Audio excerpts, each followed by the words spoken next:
Hey, and we're live. All right. Hey, guys. I hope you are having a lazy Friday.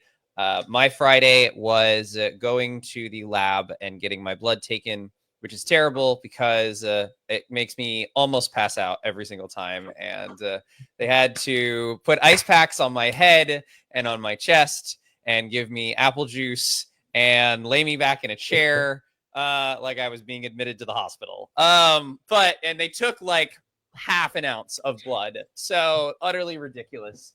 But that was my Friday. For y'all's Friday, I am happy to bring you a really cool cat that I met recently. This is Rooney. He runs Nonprofit Board Builders. I probably should have asked him for a bio ahead of time, but what we'll say about him is I'm really impressed at how well he knows and understands boards and really understands how to make your board work as a nonprofit leader. So I'm excited to have Rooney on. Excited to talk with him a lot more about boards. And I think I titled this How to Unsuck Your Board. So we'll jump right in.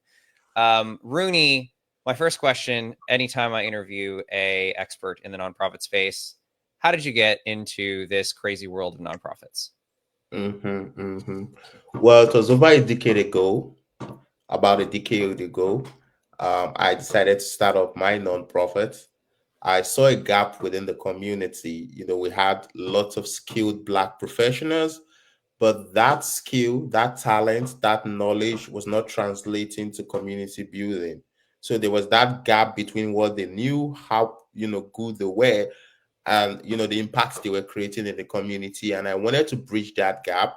I wanted to build a community where young people could come together to directly impact the community, contribute to community building and nation building. And that was what got me started into the nonprofit space. It was a whole lot of experience, coming in as an inexperienced founder, trying to build my board, trying to raise money, trying to execute programs, trying to keep because we have sort of a membership organization, trying to grow the membership. It was a whole lot of experience and trying to do it all by myself because my board then weren't really showing up. So so it was really one hell of an experience. And that was basically what brought me into this wonderful space, into this space that I've met a lot of other wonderful people just like yourself. And thank you for bringing me on here today. Oh no, this is for the people listening. I paid Rooney to say that about me, right? I just want to make sure everybody knows.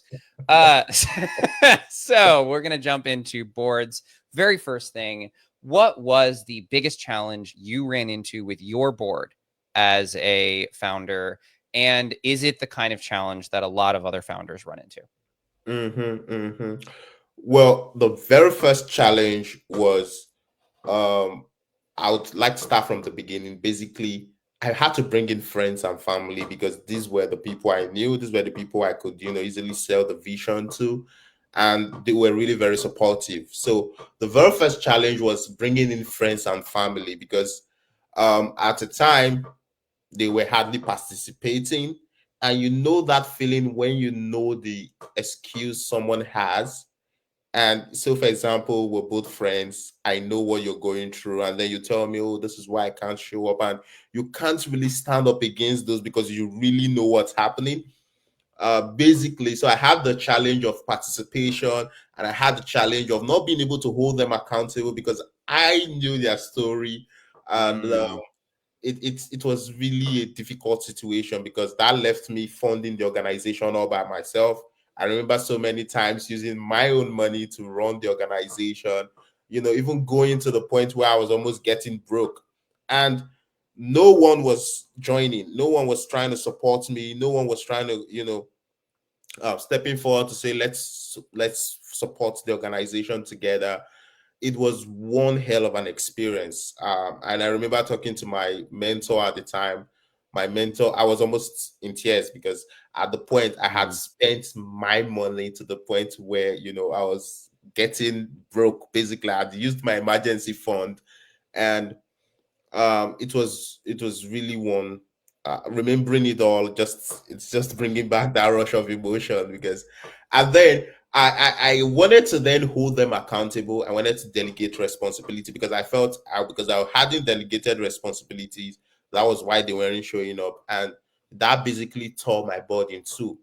As I speak Mm, to you, there are some relationships I couldn't get back until this day because I didn't know how to delegate. And I see mm, that same challenge among nonprofit founders today. They have boards of family and friends. They have board members that they can't get along, that they can't delegate responsibilities to. They can't even confront them because they don't want to ruin their relationships. So I see this over and over again with the founders and the nonprofits I work with, and I think there's a solution to it, of course, and I'm sure we're going to get there as we oh go. yeah. Oh yeah, absolutely. For those who are watching, go ahead and drop a comment in. It's great to see you hang out with us. You will be able to ask your live Q&A about your board to Rooney as we are chatting. So feel free to do that. So Rooney, you said you talked about a lot of things that I know a lot of founders go through.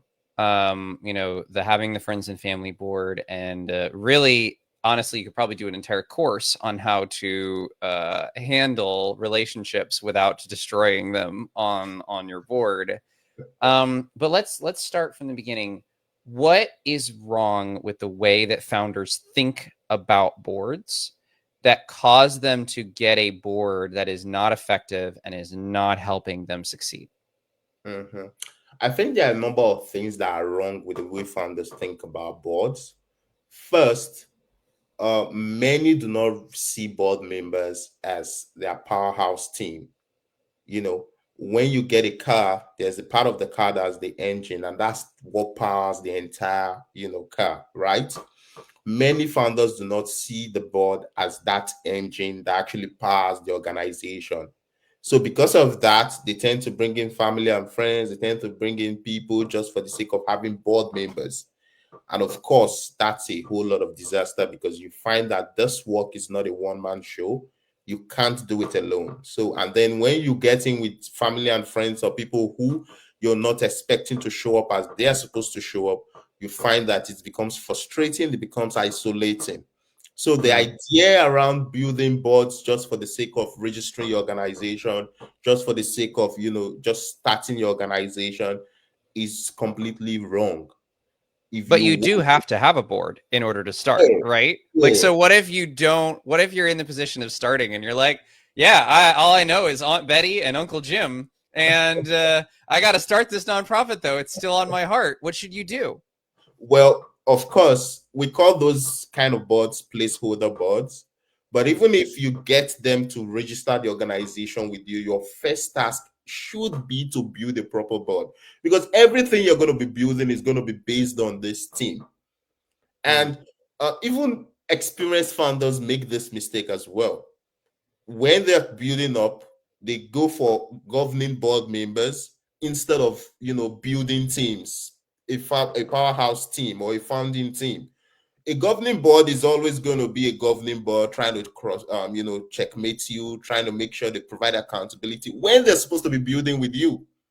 So it's very important that even if you make the mistake of or you have to bring in placeholder boards to start up the journey, your first task with your placeholder board should bring in is to bring in the people with the skills, the expertise to be able to support you. And also the idea of just building a board for the sake of a board, I see this even among professionals, and it's completely wrong. You need a powerhouse team that is complete.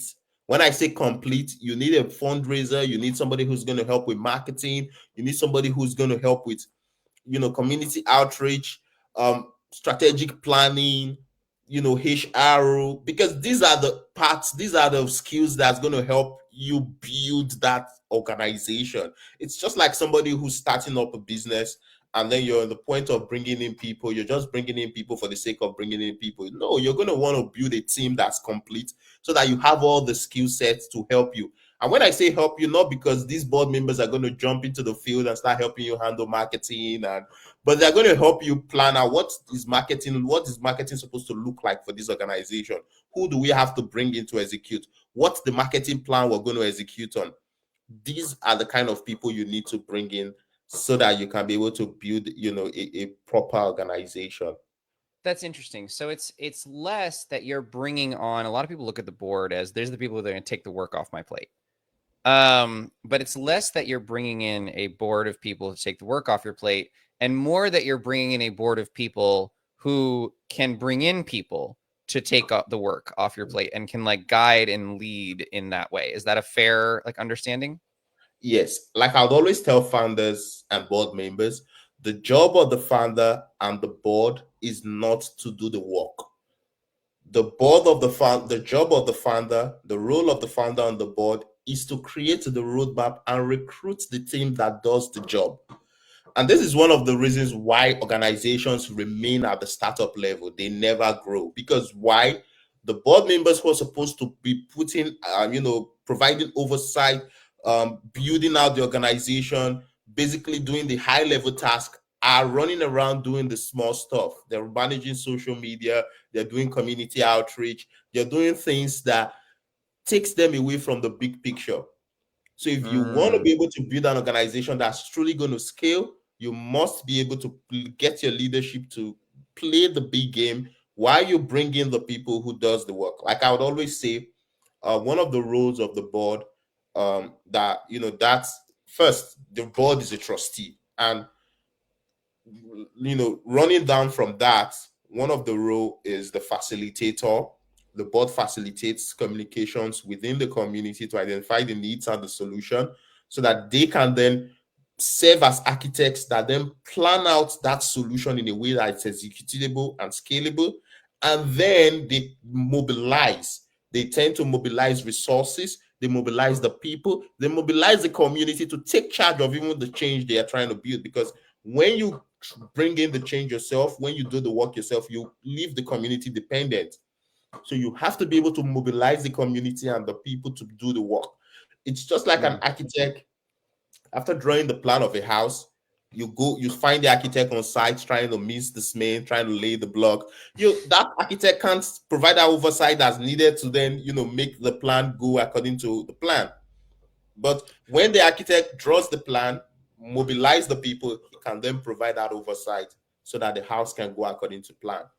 Okay, so this makes sense if I'm a highly paid New York City architect, right? Like I have but tons of money and I will go out and I will hire the people who will then or my contractor, right, will go and hire people who will do the work, right? But I Yes. am a lonely, broke nonprofit founder. And so I let's say I hear you, right? Okay, I'm gonna get Uncle Jim and Aunt Betty off of my board, and I'm gonna get some new people in. How do I actually let's make this hard, right?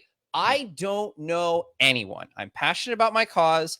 I know literally I lived in a house with Aunt Betty and Uncle Jim for 30 years of my life, and this is my first entrance into society.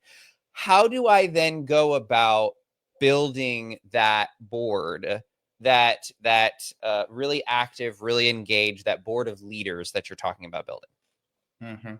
Well, what you just talked about is one of the most important, it's one of the popular challenges we meet out here when we talk about boards.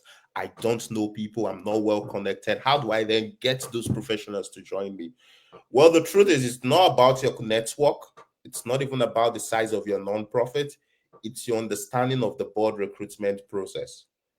I did an outreach for an organization in Midtown, New York. The name of the organization is Side in Can. Why I can't forget the name of the organization, because I had prospects asking me, what's the meaning of the name? What's Side in Can? Why do we you know? But the funny part was we had over 40 applicants in 2 days for that board outreach we put out. And even though people didn't understand the name, we had quality applicants, strategic planners, nonprofit professionals, grant writers, fundraisers who wanted to support. So it's not even about your network, it's not even about the size of your organization, it's not even about the name. It's about your ability to be able to run a successful board recruitment outreach. I'll tell you this, like never before, there are so many people out there who are willing and eager to want to give back, professionals who want to support organizations, who want to show up as board members. I see this every day. I'm presently running an outreach now, and in less than a day, we already have over 49 applicants. If I could pull up my screen, you did see these applicants in less than a day. So if that's going to run for maybe the next 3 days, we're going to have over 100 applicants for just about 5 rows we're looking to fill within that board. So it's your ability to be able to launch a successful outreach. I run a community on LinkedIn where we connect professionals to nonprofits seeking board members and nonprofit seeking boards to professionals.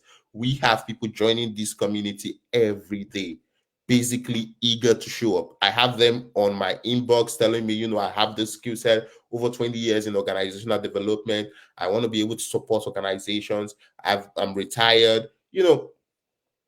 It's your ability to be able to launch a successful board recruitment outreach. It's not the size of the organization. It's not about your network.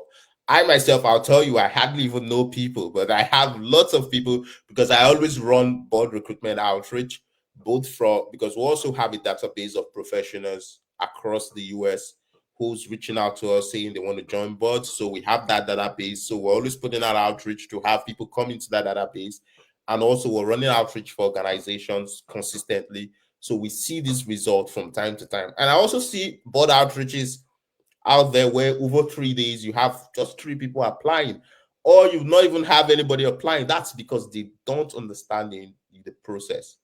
And it's something that can be learned. And once you learn it, it's going to make a whole lot of difference for your organization. We did get one of our viewers connecting through Rhythm ask, where is this community? Because they want to join. They're a nonprofit, so I imagine they'd want to join. Can you talk a little bit more about this community? Maybe drop a link to that community in the chat? I'm going to have to pull it up. Yeah. So the community, it's Nonprofit Board Match. It's on LinkedIn. We also have the community on Facebook, but it's not as active as what we have on LinkedIn. Professionals, basically people with 20 years of experience, 30 years of experience, CPAs. I had the CPA reach out to me. He's called the Money Doctor. He told me there are only about 20 of these people with this title, the Money Doctor, in the United States, and he's one of them. He's seeking to join the board. So you can see how much these people want to be support. So it's the nonprofit board match. You can search it up. But let me quickly pull up a link to connect you to the group. We're always happy to have nonprofits come on board, and then just put up your post seeking board members. You did have people flooding all over your application, and I do it a lot for founders. I do it every day. Any board outreach I see, I put it up there so that they can apply. So if you're looking to join us, search us up or connect with the link that I'm about to drop. Do I drop it in the chat? You should be able to drop it in the chat. If it does not post, it won't post in some places. I'll post it after we're done. Okay, so I think I'll have to drop it in the chat because I can't comment from what I'm saying here.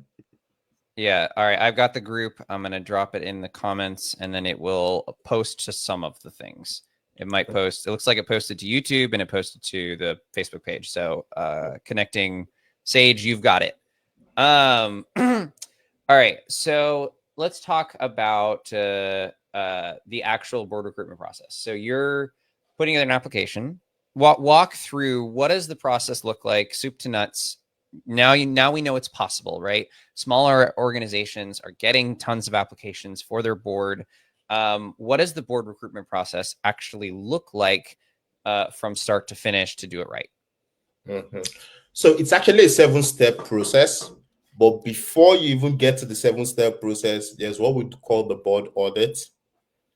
We tend to audit the board. Usually we do this for organizations with passive boards. So even if you don't have a board or you have a passive board, you should run a board audit. The board audit is basically a diagnosis of what your present board looks like and the gap within your board.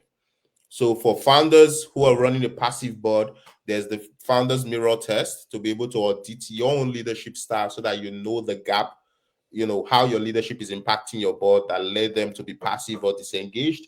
Then there's the complete board test, which we call the blueprint. That's going to help you audit what your entire board should look like. So an ideal board for this organization and what your board presently looks like, so that you can see the gap, and then you know what skill set is missing, who do we need to bring in terms of diversity, skill set, or whatever criteria you're looking at your board from. And then of course the self-evaluation audit for board members to self-evaluate themselves. But the most important part of this board audit for this purpose is the complete board audit, where you audit the board to find the gap within the board, so that you can be able to complement the board with the board recruitment process you're about to go to. So once you identify the gaps, you know the skill set that's missing, then you can then come to the 7-step process. So The before verb, you get to the 7-step process, then is this audit available online? Like if somebody gives you their email, do they get a copy of this audit that they can apply, or how do they get access to this this super secret special formula audit you have? well, I'm like I told you the last time we talked, I'm trying to build an app on it so that board founders can be able to do this. Just have the form, and then you can share the form with your board members. You audit yourself, and then you get the interpretation, the response immediately. But for now, I do it for board members. You have to fill up the form, and then I'm going to look through it. I'm going to then provide you a complete response, interpreting what's missing, and what the entire board should look like. We also provide the form to people who get our board ultimate fix, because we have a complete roadmap, and with instructions, with the tools to be able to fix your board. So we provide the form, and then we tell you how to interpret it, how to use tools like AI to do the interpretation, so that you can be able to identify the gaps. But of course, hopefully in the next couple of weeks, we should be able to roll out the better part of the AI app that can help you audit and then interpret the form. So, but if you want to do the board audit, reach out to me. Since you're on this call, I'll be happy to help you do that for free. That's There you go. There's your the freebie right benefits you there. get from connecting with Dan. So yeah, that's basically what it is.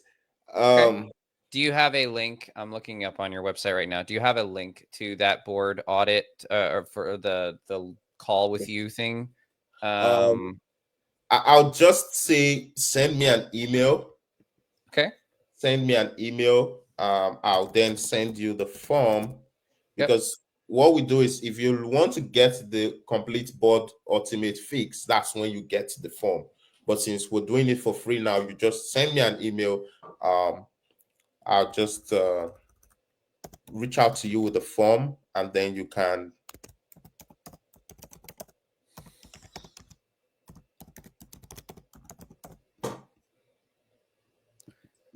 Rooney at nonprofitboardbuilder.com. So I'm dropping the email in the comments for anybody who wants it. So once you send me an email, of course, I'm going to then get back to you with the form. You just fill it up, get back to me. I'll run the interpretation. I can also share the complete board audit, so that you can send to your board members, your passive board members, because the real goal of this audit is to really be able to reactivate your entire board. So one, you're auditing your leadership so that you know how your leadership is influencing and limiting or impacting your board. Two, you're auditing the entire board to see the gaps. And then three, you're giving board members the opportunity to be able to self-evaluate themselves, audit themselves, so that they know how their own participation is affecting the board. And then you can know how to move forward, whether to let them go, those who are not meeting up, or to get those who are willing to say, I want to step up. You get them to recommit. That's really So does it do they automatically get an F if you send them the form and they don't fill it out? Like, is that an automatic fail? well, what we do is we make the board audit it's not a judgmental audit. We frame it as a strategic step forward for the organization. We're trying Okay. to get to this next level of this organization, and we know the importance of our leadership. We want to be able to audit ourselves so that we can know how to then improve ourselves to build the kind of organization we all want to commit to. So And then, of course, you're also including a timeline. When you get your board ultimate fix, you get the email templates, all that goes with the form, so that they fill up the form and get back to you as soon as possible. It's it's a complete process that factors in every aspect of it, including them not filling up. Yeah, And that makes perfect aside, sense. after the audit, of course, there's also what we call the board re-engagement, because now you have their response, you know where they want to participate, you know how they want to move forward. You have to then meet with them on a one-on-one level to discuss how they either recommit or how they step down gracefully into other aspect of the organization, so that you can be able to build a board that's fully present. Mm, that's amazing. Okay, so let's get back to um the board engagement, the seven step board recruitment process. Let's talk talk us through those 7 steps if you want to recruit a really active, really engaged board. Mhm. Now, we know where the gap is. We know you Mm-hmm. need a fundraiser. We know you need somebody who's going to help with marketing. We know you need somebody who's going to help with human resource. Now we know who you need. The first step of the process is the planning. Since we know who you need right now we have to plan, where do we find these people and how do we bring them in? So that's where you have to plan. And then, of course, you have to define what's the value proposition for joining our board, because this is where a lot of people miss it out. You think people just want to join your board just because you have a board. You have to be able to determine what's the value proposition. Why should anyone consider joining your board? Because that's going to form the foundation of your outreach content. So all that goes into the planning, the strategy, how to bring them in, the materials you need to bring them in, the timeline. All that goes into the planning. Once you're done with the planning, the next step of the process is developing the materials you need for the outreach. So you're most likely going to need a board recruitment pack, the board outreach messaging, the interview questions, the board application form, your board manual if you don't have one, um, scheduling link for your interviews, all these materials and tools you're going to need throughout the process. You have to create them at the second stage, because it's not when you start putting out outreach, that's when you want to start creating materials back and forth. You want to be able to show up to these board members that you are a professional, you run a professional board. So developing those materials, branding them properly is very important before you then go in to the third step of the process, which is where you launch the outreach. So So launching before we get to the third step, right? So you're talking about a board application. Now, for most people, for most nonprofit founders, the board application is please won't you join my board? Right, with a pretty please or emoji at the end. So talk to me about board applications. Do you do them for small nonprofits? And if so, what are you putting in this application and why it is why is it important to have an application to join your board? the board application is very important. Like you said, the mistake is just inviting people into your board. That alone signals that you're not running a professional board. It signals that you yourself, you're not a professional, a leader that they should follow. When people apply, they tend to put a lot of seriousness into what they're applying into, because they apply, they feel this is serious, then it means I have to show up. So it's the very first subtle sign to saying, we run 100% participation, a serious board. So it's very important they apply, regardless of the size of your organization, they have to apply. And when it comes to the application, their names, what they do, if they've joined the board before, what they would like to contribute to a board, it really depends on the organization. But it's basically like when you're applying for a job, they have to apply that way, because when you apply for a job, this is serious and you want to really apply. But of course, it's basically collecting those basic information about them. When you go into the interview, of course, you're going to get more information, but you want, regardless of how the form is, it could be 5 questions, it could be 10 questions, it could be 2 questions, but you want to make sure they apply and they know Mm, they're applying, so that So they are you're stepping changing forward. the mindset there from I need you to you want to be involved with this, Yes, basically. Okay. very important. All right, so that's our third step. Is that I think it's third step is the application, preparing the Yes, materials. application. Let's go on to the fourth step. So the fourth step, of course, is vetting and the interview. Now you've put out the application. They've applied. You want to vet.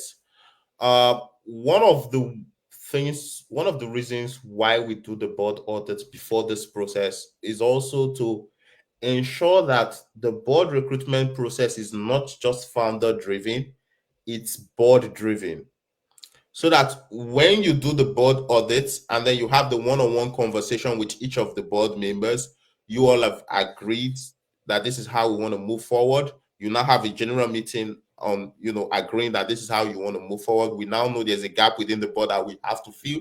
So it means the board is agreeing that we have to go out to bring in people. And of course, with that, you can then tag in one or two members, board members, to yourself to join you in the outreach process. So why I'm explaining this is because when you want to vet, you're not just vetting alone, you're vetting with your board members. You're vetting Mm. with your team. So you're putting out the applications. These are the people who have applied. You send it out, have everybody put in their voice. This is a good candidate. Let's invite this person in for an interview. It's very important. It's a one person view doesn't always work. Have two or three people look at that application and then conclude that this is somebody we should talk to. And also, Good. go on. I wanted to talk about when you go into the interview, you also want to be able to show up with one or two of your board members because you're not a one-man show. You want to be able to show to the new board member who's coming in that you have a solid board behind you. That sends a subtle sign to them that this is serious and this is belonging to a group and not just working with one person. So, what are some of the qualities that you advise your clients to look for, or look to avoid in board members that they're bringing on? When you're doing an interview, doing a job interview, you're looking at what are the qualities of this candidate, and to some extent, it depends on the values of the organization. But there are also key qualities you're looking into, like Lencioni's quality of a team player or something like that. So, what are the qualities you're looking for when you're bringing on new board members to your nonprofit? Mhm. Well, for me, I would say, like I'd always tell the founders, we go into these interviews with your spirit, your intuition is one of the number one factor in judging who a good board member is going to be. So when you ask these questions and you hear them talk, how is your intuition towards this person? You feel this is going to be a good board member? Because a lot of people can put on a good show, but if you have a good intuition, if of course we all have good intuitions, just by talking to you, I can begin to know if this is somebody I want to keep talking to, or if this is somebody who's quite questionable. So first is your intuition. As the founder, you have to be able to, be open to see through the person who's talking, and then your spirit can say, I think this is going to be a good person. So first, that's the base of it. And then of course the next step is the culture or the core values of the board you want to build. So you want to build a board that has integrity, a board of people who are humble, who are willing to learn, you are basically looking out for these core values. As you, in short, your entire questions are going to be framed up because first, we're inviting them in because we know they match the skill set we're trying to bring in. So it's very evident that some way, somehow, they're already skilled in. So what we're really looking at that point are the core values, how they match in with the kind of board we're looking to build. Are the proud people? Are the people who take who take the glory for themselves? Because it's very easy to hear some of when you talk to people who are team players, they will always tell you, well, we worked together, this is how we did it, and then you hear some people saying, well, I did this, I did that, and so it's very easy to see past these people, and that's why we always if you remember when I talked about developing the materials, we develop the interview questions before even the the outreach. because now we know exactly what we're going to be asking and what we're looking out for. So, of course, I would say it depends on the organization, depends on the core value, depends on the intuition of the founder. But like you said, team player, people who are open to learn, um, people who are humble. These are one of the best kind of people you want to bring on your board There when you was get. a fascinating study into Fortune 500 CEOs. And what they looked at was they looked at the size of the photo of the CEO in the annual report and compared that with how the employees looked at that person as a giver or as a taker. And they found that the larger the photo of the person in the report and the more it focused on them and the eye language and all of that stuff, the larger that photo was, the more likely they were to be a taker. And it actually negatively correlated with the company's long-term success. Wow. Which is insane. Wow. so so we do have Sage has a question. Well, I think it's a situation he kind of wants your comment on. I don't see a specific question in there, but he just said, we just had a huge blowout with a board member. Had to call an emergency meeting to vote her out. She went on a smear campaign across social media. That's obviously not fun. Now, we don't have a ton of info about that situation, but if you were thinking about that situation and, what could Sage look at doing differently so that it didn't result in a blowout and a smear campaign? Or what does he do now? I'll let you choose. What does he do now that has happened? You don't know a ton about the situation, but what are some options available to him that he could go from here? Mhm. Well, first, to make sure this situation doesn't happen, that's why I always recommend running a board audit. Could be once a year, could be once in 3 years, could be once in 2 years. But the board audit helps you see the state. That's why we have the self-evaluation audit. It helps you see the state of each board member per time, so that you know if this person is happy with being on the board, if this person is already, drifting away. That's very important, because when you audit, when you give them the opportunity to audit themselves, they tend to tell you, this is where my mindset is as at this time. I want to step off. I think the founder is not, because aside self-auditing themselves, they also have the opportunity to audit your own leadership, just as you audited yourself and audited them. So you get to hear directly from them, this is really how I'm feeling about the board. This is really how I'm feeling about, at this time. So that when you have that one-on-one conversation, you can then bridge that gap. If you think you're no longer comfortable with being on the board, well, of course, we have the opportunity of you serving as an advisory board member. We have the opportunity of you, moving into a founding, just give them one good title that just pushes them off the board. But of course, if they are still willing to say, I want to be on the board, I like what is happening, I just think this changes has to happen, you as the founder has to take that feedback and work on it. So that's board audit once a year, once in 2 years. It's very important. It helps you measure and gauge their, interest, so that you know how to help them move forward. Well, Then, and I'm sorry. okay, Go go ahead. on. Go ahead. If you're still, yep. Go ahead. So I want to talk about the after. So now this has happened. I would always tell you this. There's no need raising a bad blood within the non-profit space, regardless of how the situation has gone sideways. You still want to be able to, correct things. So the best thing to do at this time is to have a one-on-one discussion with this board member who is, who's even when you want to vote them out, you don't do it from a place of malice. You don't do it from a place, and that's why we have the board audits. So that when you're getting them to step down, it is based on their own feedback. Now you said this, now so that you know how to let them go. But even as it has gotten to this point, you still want to be able to make sure that there's no bad blood, because this work we do is for the community. It's not for anybody's personal interest. So you want to be able to have that one-on-one conversation. I know you are aggrieved. I know you feel very bad. One thing I always tell founders, vulnerability, being vulnerable, right, is one of the best ways to lead a board.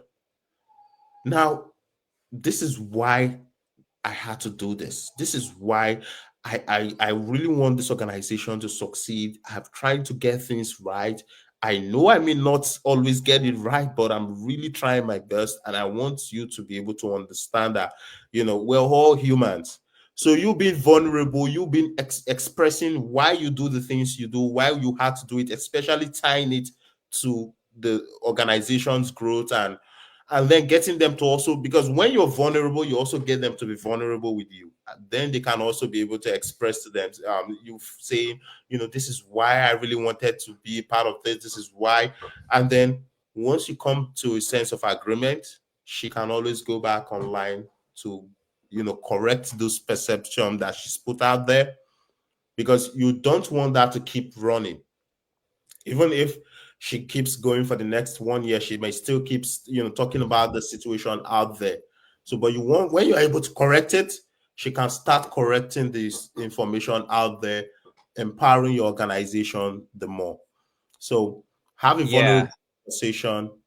Speak from the point of, this is really why we had to do this. This is really why we did this. We're sorry. Is there any way we can correct things with you? Is there any way we can get things right? Find It the it bring her in. that that yeah, that approach, I can share a story. I had a donor that I was courting, and I made some rookie mistakes in courting this donor. Like, I was kind of thinking they would be my anchor person, and like all I got to do is win this, and then we're off to the races, kind of thing.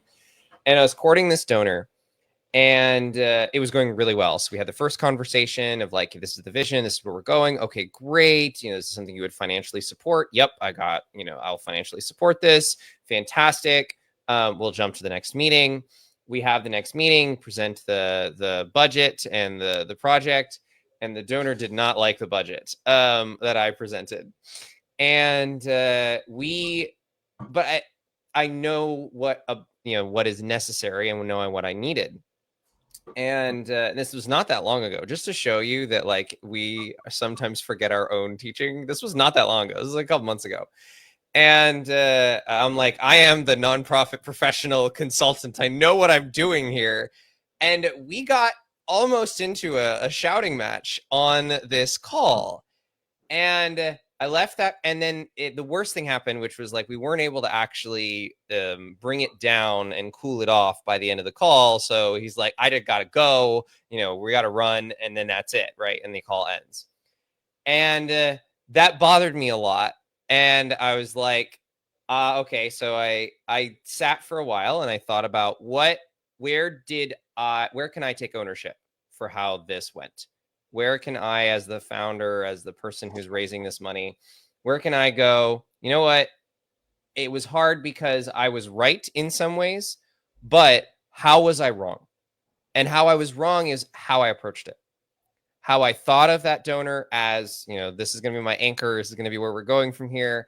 I approached it in not being compromising in, maybe this is how the organization needs to operate, but that donor doesn't have to fund this particular thing.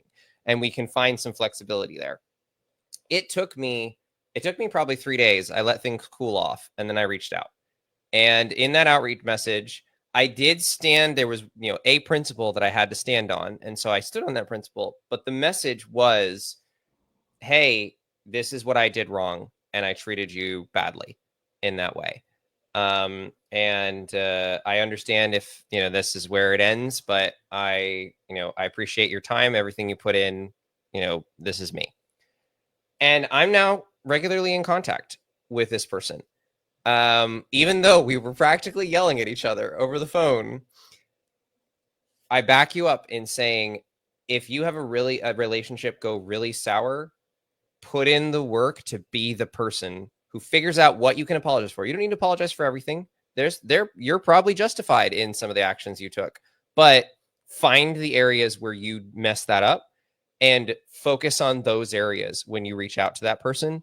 If you have to stand on something because, you need to communicate it, fine. Like you said, we had to make this decision. Cool. But at least you took the time to see them as a human being afterward. And that can really take the fire under them to go after you out of the equation. Yeah, true. Very true. Okay, so let's finish up with the board outreach process. We hit step 4, which is you've interviewed these board members, you have vibe checked them, and you were like, these guys passed the vibe check. What's next? So now they've passed the interview. I would always never give a yes during the interview call, even though you feel these guys are perfect. Oh, they meet all our need, they click all our boxes, but never give the yes during the interview call. Go back to your board, go back to your personal reflection to, reflect and then send a conditional approval message. We're happy to have spoken to you. We've reflected on your interview and your application, and congratulations, we're bringing you on the board conditionally based on if you pass the background check and the reference check. So this is Smart. serious. This is serious process. This is, you're letting them know they're coming into something serious. And aside the fact that you're trying to paint the picture of seriousness to them, you're also because there are some grants you're going to apply for. These are some things that are going to put you at the edge. That's going to give you the opportunity than others. You run it, especially for organizations that attend to vulnerable and at risk population. It is very important you run a background check. And the funny thing is, your local sheriff office can help you with that for free. I think they help for as much as 3 areas of the background check. But if you want to run a wider background check, you could pay as small as $14-15 per person to some companies, and they're going to handle the entire process for you. So aside the background check, we also want to do a reference check, because the truth is the online world is a place where a lot of people wear masks these days. So you want to make sure they are really who they say they are. So you want to email their references, maybe just put in the call for a minute or two just to get that confirmation. And all that also turns back to, show that you are a serious person and you run a serious organization. So running that background check, once it comes through, you send them the complete congratulatory message. Congratulations, you've passed through the processes. Now it's time for the onboarding. Let's have our onboarding session. No, that is incredible. So I have one, I think, fundamental question that founders have. But let's recap just before we do the 7 steps. Can you walk us through real quick? Remind us, what are the 7 steps in actually recruiting a board you can count on? So board audits, planning based on you defining how to recruit these board members, where where to find them, the process to recruit them, the materials you need, the timeline, the unique value proposition, right? And then going on to develop the materials. After developing the materials, you then launch the board outreach. Um, launching the board outreach is basically going where your prospects are. So if you're looking for a fundraiser, of course, there are fundraising associations, platforms like LinkedIn, and so go where they are. If you're looking for a logo person, there are bar associations. If you're looking for a Christian, you're most likely going to go to a church. If you're looking for a Muslim, you most likely have to go to a mosque. So it's basically going where the people are. And then once you launch the outreach, they apply. The next is to vet and interview. Those are one step together. After vetting and interviewing, of course, you then run the background check, reference check. Those are one step as well. Once they pass through the reference and background check, you then invite them in for the onboarding call. That is fantastic. Okay. Our final question is a doozy. The number one reason that I hear from founders for why they are not growing their board is they will vote me off the nonprofit. Basically, that there's a fear, and I would argue it's a legitimate fear in some places, that if you bring on a board that has legal power over your nonprofit, you're the founder, you're the one who is spending, even if you have an active board, they're spending maybe 8 to 10 hours a week on your nonprofit. Most of the founders I know, their nonprofit is their full-time, sometimes unpaid job. So you're putting in 4x the effort of your board. They're not as engaged, yet you're going to bring these on and they're going to have as much or more power to, kick you off your nonprofit than you would. How do you help? How do founders navigate that tricky legal scenario? Mhm. Well, aside the fact that that's a legitimate fear, one of the reasons why founders think this way is what we call the founder's syndrome, founderities, or the founder's paradox, where you want to have complete control over what you build. And it's very important you're able to know where this fear is coming from. Because if it's the founder's syndrome, it's most likely going to limit your organization. And one thing I would always say is nobody owns a non-profit. So the more you operate from that perspective, the more it's all yours. Just like Jesus Christ said, the more you let go of something, the more it comes back to you.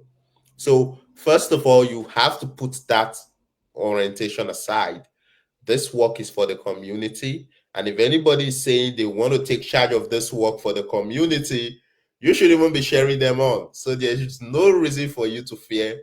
And the good thing about building a nonprofit is not really the nonprofit itself, it's who you become in the journey of doing so. Because even if that nonprofit fails or that nonprofit walks away, you're going to build something bigger with just a little time because you have now become the kind of founder who can create those results. So, but again, that fear is completely understandable. And one of the things we do is we have to put in a clause into your bylaw saying the founder is a permanent member of the board of the organization and cannot be voted out. So we do this for founders who have that legitimate fear of, I don't want to be voted out. And so it's very easy. We'll put that into your bylaw, and then it's every board member during the onboarding session. We also review the bylaws so they know. And one thing you should also think about is if you're not bringing in a group of friends into your board, these people are different people from different places. So if they're able to come together behind you and agree to vote you off the board, then you shouldn't even be on that board because you're basically the connecting point. So if they should have more connection outside your circle to be able to do that, that's a huge red flag. And one of the things we also do is we put in accountability processes so that like I told you that last time we talked, I recommend you talk to your board members at least twice a week. So on a Monday, you're asking what we have to do, what resources, what support do you need? On a Friday, you're asking what did we do, what lessons did we learn? And it could just be a 1 minute phone call. So having that continuous communication, touch, it's always going to keep you, at par with your board members that you can't even have a situation like that come up. That Yeah. is that. No, that is awesome. We have about 30 seconds left. So, Rooney, tell us how to find you and tell us your favorite sports team because we're all dying to know whether you actually like sports like a normal human being or you hate sports and are just a nerd. I'm not really a sport person. I had the my wife would always say you're too serious. All right. Fine, nerd. Tell us where to find you. Yeah. So you can find me on LinkedIn and on Alignable. Those are my main platforms. Just search Rooney and if you search Rooney and Akbesiri, that's my last name. you can find me on any platform. I'm also on Facebook, but you know, I'm not very much as active on Facebook as I am on LinkedIn and on Alignable. So, but search me anywhere. You also have my email. Reach out to me, Rooney at nonprofitballbuilder.com, or visit our website, nonprofitballbuilderllc.com. Send us a message, text me. We're always happy to talk about this. This is the work we do. This is what we love. This is our purpose. This is why we exist. So we want to be able to help you as much as we can. Thank you so much for coming on, Rooney. I know it's been a while since I've done this live stream.